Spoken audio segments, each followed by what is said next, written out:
Nalanda literature festival के इस आयोजन में आप सभी को स्वागत।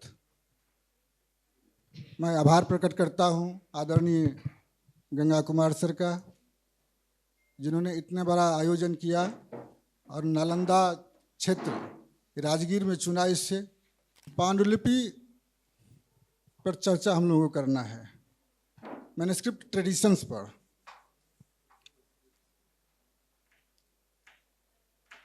मैं अपने अतिथि आदरणीय के मोहम्मद साहब का स्वागत करता हूं,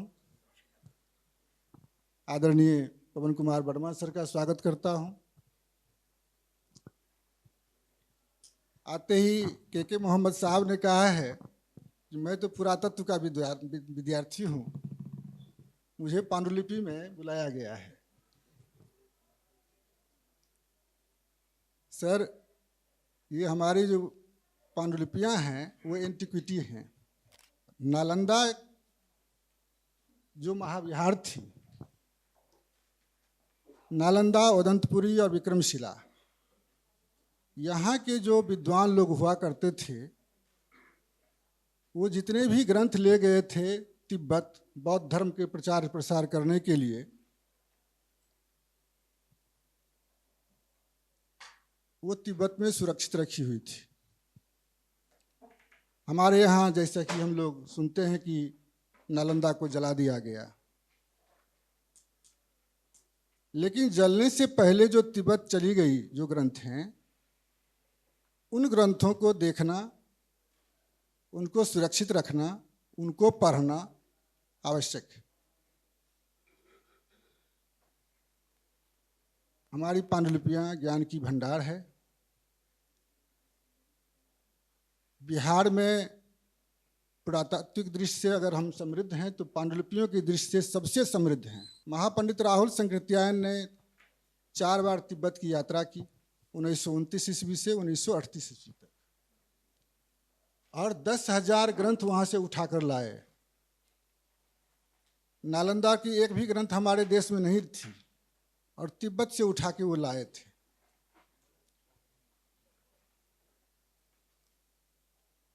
उनकी भाषा तिब्बती है, उनमें ज्ञान की जो बातें हैं सो तिब्बती में हैं।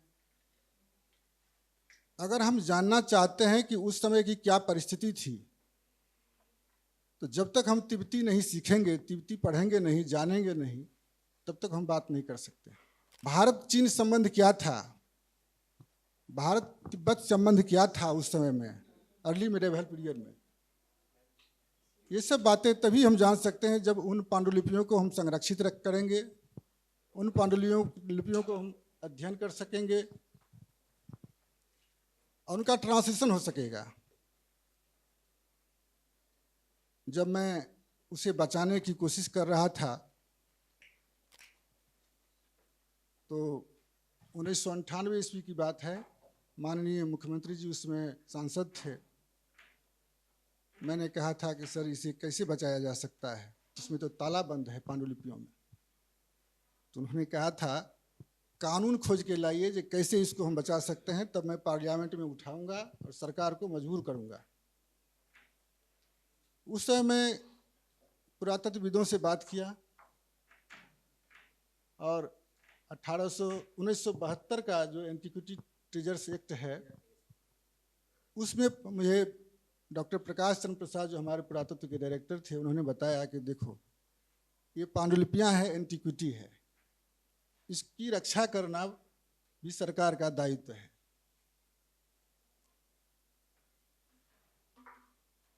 तो मैं पुरातत्व पर ले जाना चाहता हूं सर आपको कि पांडुलिपियां हमारी जो है सो एंटिक्विटी है, इसकी रक्षा कैसे की जा सकती है, इससे इसमें जो ज्ञान की बातें हैं वो कैसे हम समझ सकते हैं, उसका क्या रास्ता निकलेगा, इस पर आप अपना विचार रखें sir. Thank you very much, Mr. Sahab. First of all, I would like to congratulate the organizers of this idea, because Gangaji and Mrs. Alia Kumar, they have come with a very brilliant idea of having a Nalanda Literature Festival. बहुत सारे लोगों ने यहाँ काम किया है, बिहार में काम किया है मैंने भी. I had also work for 3 to 4 years here. बहुत सारे ऑफिशियल्स आए, लेकिन किसी के, मेरा भी दिमाग में कभी नहीं आया, it never came across our mind of having a festival like this one, because Nalanda has got its own ethos. This was one of the earliest universities in the whole world.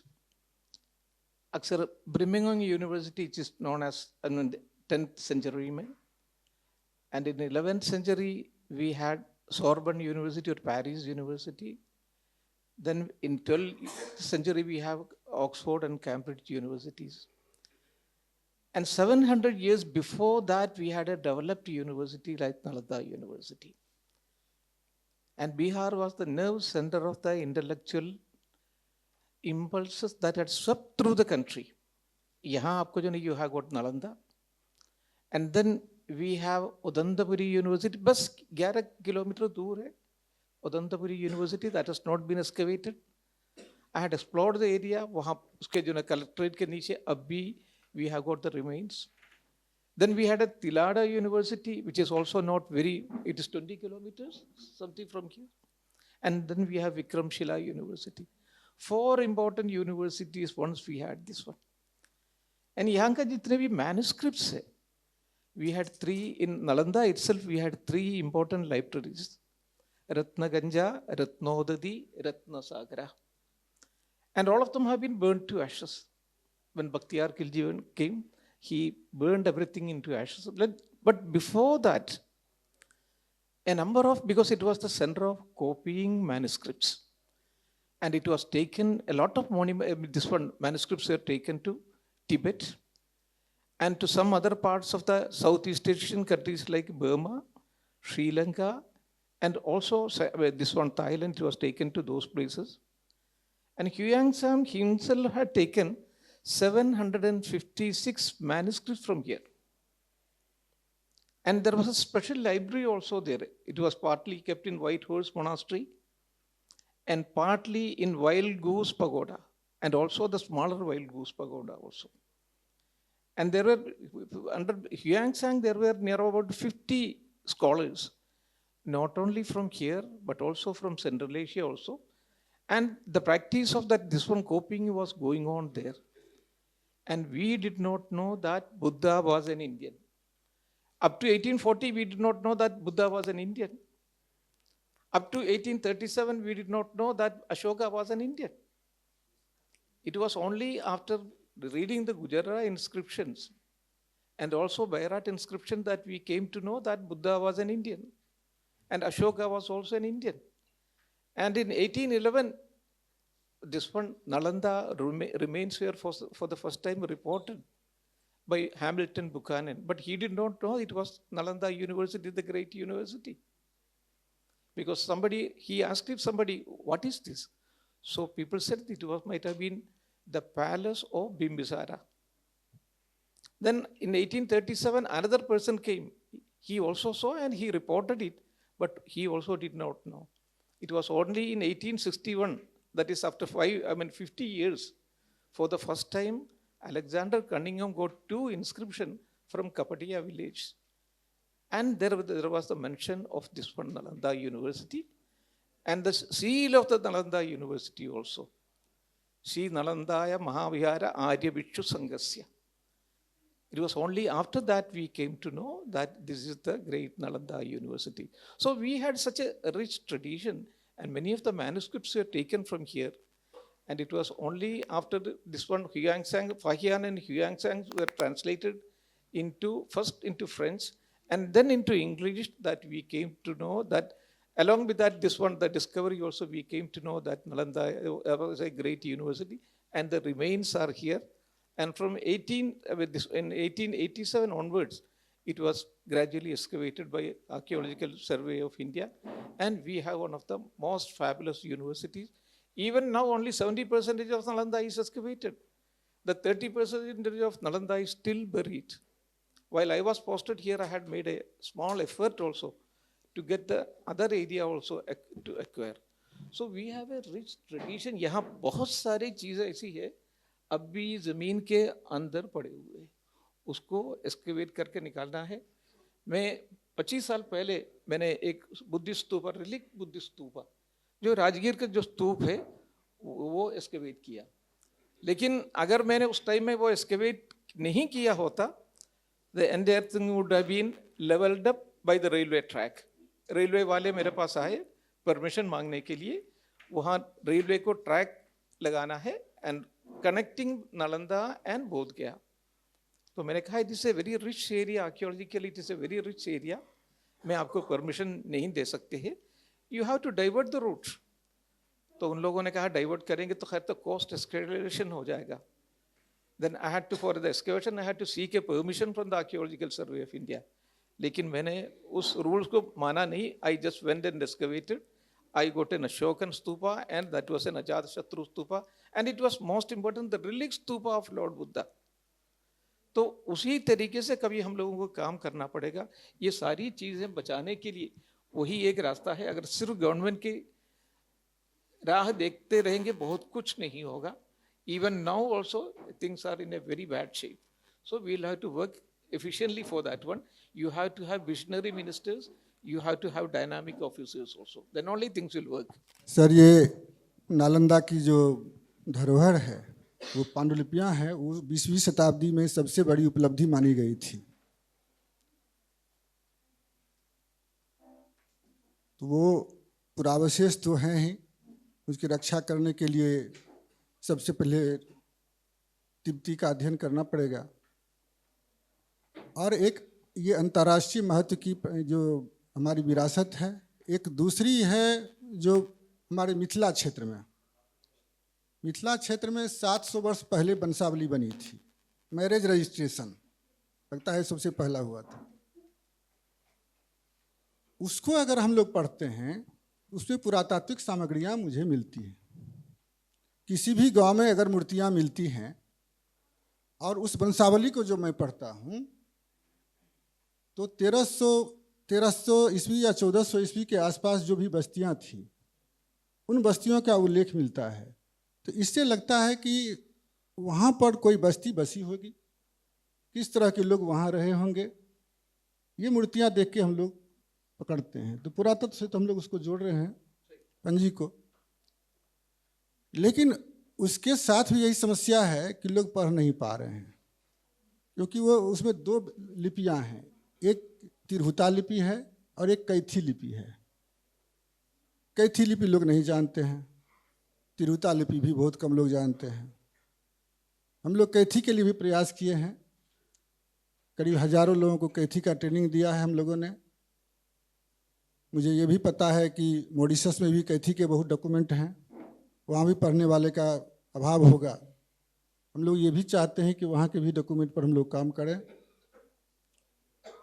अभी बिहार सरकार हमारे यहाँ जो सर्वे कराने जा रही थी तो एक भी कर्मचारी के पास कैथी का अनुभव नहीं था, डॉक्यूमेंट पढ़ नहीं पा रहे थे।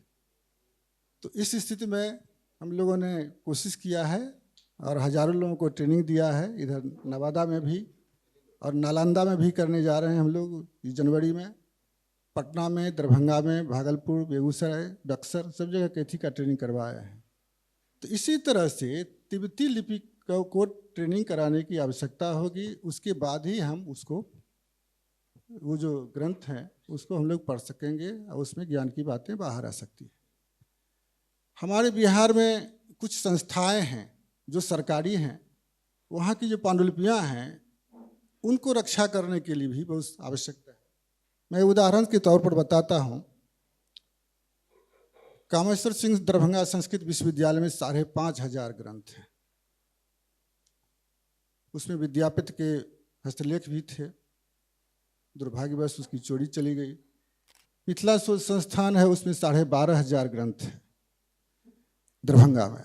इसके अलावा खुदाबख्श ओरिएंटल पब्लिक लाइब्रेरी है, बोधगया मठ है, बिहार राष्ट्रभाषा परिषद है जो उच्च शिक्षा विभाग के अंतर्गत है, नवनालंदा महाविहार में बहुत है, फिर विभिन्न, ये शारदा सदन पुस्तकालय है लालगंज में, फिर ये कल्याणी फाउंडेशन दरभंगा में है, गोपाल नारायण पुस्तकालय है पालीगंज में। ये जितने भी जगह है सब जगह बहुत अधिक संख्या में पांडुलिपियाँ हैं उनकी रखरखाव के लिए हम लोग कोशिश करते हैं कि सरकार उस पर ध्यान दे। मैं आदरणीय पवन कुमार वर्मा सर से आग्रह करूंगा कि जो हमारी सरकारी संस्थाएं हैं या जो प्राइवेट संस्थाएं हैं या व्यक्तिगत कलेक्शन में जो पांडुलिपियाँ हैं उनकी रक्षा करने के लिए, उनकी संरक्षण करने के लिए हम लोग क्या कर सकते हैं या सरकार को क्या करना चाहिए, इस पर जरा अपना वक्तव्य देंगे। धन्यवाद। देखिए, मैं बहुत इसको अफसोस और दुख के साथ कहना चाहता हूं कि ये जो पांडुलिपि विरासत है और भी जो हमारी विरासत है उसके प्रति एक हमारे देश में एक ऐसा माहौल ही नहीं बना है कि उनके रखरखाव, उनके अनुवाद, उनके डिजिटाइजेशन का काम और गति पकड़े और पूरी तरह से हो। कुछ साल पहले जब मैं डीजी आईसीसीआर था तो यूनिवर्सिटी ऑफ कैलिफोर्निया चाहती थी कि एक उनको तेलुगु स्कॉलर की जरूरत थी जो कि तेलुगु भाषा का विशेषज्ञ हो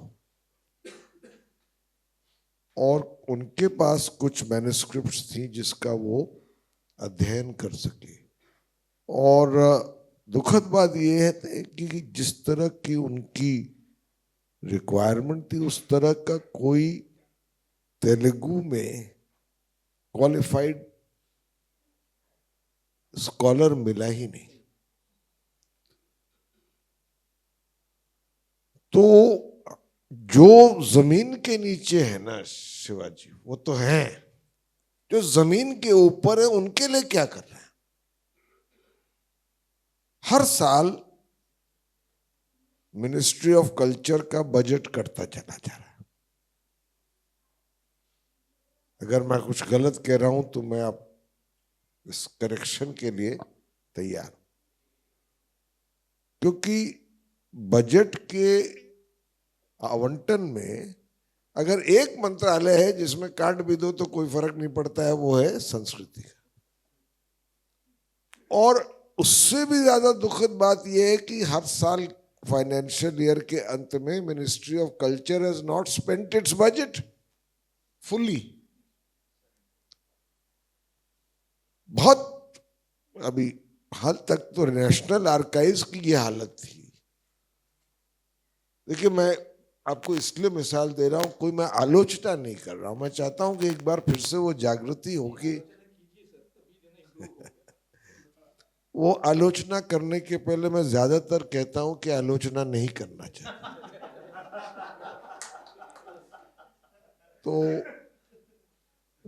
मैं उस वक्त गालिब की लाइफ पर, मिर्जा गालिब की शोध कर रहा था और मैं विदेश मंत्रालय में साउथ ब्लॉक में ऑफिस के बाद नेशनल आर्काइव्स जाता था रोज, करीब करीब रोज।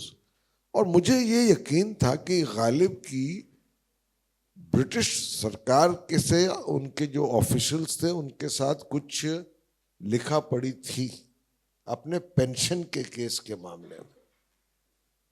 तो मैंने उनसे जब पूछा तो पहला जवाब आया कि साहब हमारे पास नहीं। जब मैं लगातार हर शाम धीरे धीरे करके मुझे 97 पेजेस ऑफ दैट कॉरेस्पॉन्डेंस मिले, और जब मिले तो एक फोलियो आपको दे दिया जाता है, कुछ डिजिटाइज नहीं था, खैर वो जमाने अलग थे। Papers were lying loose, envelopes जिस पे उस जमाने के 8 स्टैम्प्स लगे हुए वो लूज थे। मेरा बहुत दफे मन करा कि सरकारी नौकरी तो अभी कम है, 1-2 जेब में ही रख लो। तो but that is the way we kept our manuscripts. तो अंग्रेजों ने कुछ हद तक बचा लिया था, और बाद में नेशनल आर्काइव्स क्लाइमेटिकली वो कंट्रोल हुआ वहां पे। अब इस समय अवध में इतनी मैन्युस्क्रिप्ट्स पड़ी हैं जिनका अनुवाद ही नहीं हुआ है, न किसी ने पढ़ा है, न किसी ने ट्रांसलेट किया है। सरिता जी बैठी हुई मॉरिशस से आई है, बड़ी एक्सपर्ट है भोजपुरी की। मेरी माँ इलाहाबाद से है, तो उस वक्त जो एजुकेशन होता था बड़ा कॉम्पोजिट होता था। She spoke the Queen's English, she had read the Tulsidas Ramcharitmanas कंठस्थ थी उनको। घर पे मौलवी आता था जिसने उर्दू और फारसी भी सिखाई, और भोजपुरी तो वो फर्राटे से बोलती थी। तो मुझसे कहने लगी, मैं हाई कमिश्नर था साइप्रस में, मैं क्योंकि देखिए जो ये पांडुलिपि ट्रेडिशन है उसमें ओरल ट्रेडिशन भी आ जाता है, जो कि अब मैन्युस्क्रिप्ट फॉर्म में तब रिड्यूस होता है जबकि उसकी आवश्यकता महसूस होती है, नहीं तो इतना प्रचलित होता है कि लोग करते नहीं है। और एक मौखिक ट्रेडिशन तो हमारा रहा है। तो मुझसे जब मैं हाई कमिश्नर था साइप्रस में, तो मेरे साथ आई थी, मेरी ये शर्त थी कि आप मेरे साथ रहें। अब उनको मैंने एक प्रोजेक्ट दिया कि भोजपुरी में जो गाने हैं, शायद आपने वो किताब देखी होगी, काहे को ब्याही विदेश। तो व्हाट शी डिड वाज, मैंने कहा आप ऐसा करिए, एक दिन कुछ गुनगुना रही थी शाम को, मैंने पूछा क्या गा रही, बोली एक लोरी गा रही, फिर सोहर का कुछ टुकड़ा सुनाया। अब हम लोग saint Columbus, saint Stephen, saint Xavier saint ही बन गए, बट अपनी भाषा से तो वंचित हो चुके। तो मैंने कहा कि साहब इनको आप, ये this is a intangible heritage, ये एक धरोहर है जो कि नेक्स्ट जनरेशन तक समाप्त हो जाएगी। तो आप ऐसा करिए कि इनको कलेक्ट कीजिए और उनका एक अंग्रेजी में अनुवाद भी कर लीजिए कि future generations can understand and read it, फिर हिंदी का भी करो। तो उन्होंने बड़े लगन के साथ, जैसे कि ये प्रोजेक्ट उनके लिए वेट कर रहा था, किताब कंप्लीट की, वो छपी, बट उसके छपने के पहले वो हमको छोड़ गई, but we completed the book and it was launch. कहने का मतलब ये है कि जो मैन्युस्क्रिप्ट्स जमीन के ऊपर है, अब Nalanda has not been excavated, जो जमीन के ऊपर मैन्युस्क्रिप्ट्स हैं वो अब तक पूरी डिजिटाइज क्यों नहीं हुई? But today technology allows you to preserve what can be destroyed, and we have the technology. अच्छा, इस समय आप उनका अध्ययन या अनुवाद या विश्लेषण न भी कर सकते हो तो भाई कम से कम preserve them by digitizing them. They are lying there unread. Which country does this to its past? And then speak about the great glory of the motherland. तो इस पर मेरे समझ से तो अभी बहुत काम बाकी है। आप बंगाल चले जाइए, पहले वो जो पाम लीफ पे आपकी मैन्युस्क्रिप्ट्स है, पूरा उड़ीसा और बंगाल का जो एक ट्रेडिशन था palm leaf manuscripts, people collect them as antiques and frame them, but nobody has studied them. The whole of the Geet Govind was on a palm leaf manuscript. Where are the originals? What was the work? Because हमारे यहाँ एक बड़ा एक important last point कह रहा हूँ, टीका और टिप्पणी का बहुत बड़ा एक परंपरा रही है, वो भी very valuable manuscript, क्योंकि अगर आप ब्रह्मसूत्र पढ़े तो दे आर 540 aphorisms, मतलब बिल्कुल उसको सोच को कंप्रेस करके एक संस्कृत में दिया हुआ है, और फिर उसपे हजारों पेजेस की उसके एक्सप्लेनेशन में टीका टिप्पणी है, which really explains the entire essence, background, different viewpoints on that particular subject. वो मैन्युस्क्रिप्ट्स कहाँ हैं? Modern manuscripts, I mean, I'm talking of 19th century, 18th century, are being lost. तो इसलिए we need to, in my view, एक तो हमें नालंदा से ये इनिशिएटिव होना चाहिए, सेंट्रल ट्रांसलेशन इंस्टीट्यूट, कि जो अलग अलग भाषाओं में मैन्युस्क्रिप्ट्स हैं भी, उनका एक तो प्रिजर्वेशन, डिजिटाइजेशन, और फिर Translation. How am I able to access it if it is in a language I do not understand? Except through translation. So to preserve our heritage, let the Nalanda Literature Festival make a joint appeal for something this country has needed for too long. Translation from one language to another, from one manuscript to another, translation per se, good translations per se of what even exists, a central translation institute. ये मेरी गुजारिश। धन्यवाद sir. अभी आदरणीय सच्चिदानंद Joshi sir आए हुए हैं, इनके सामने में मैं रखूंगा कुछ शिकायतें।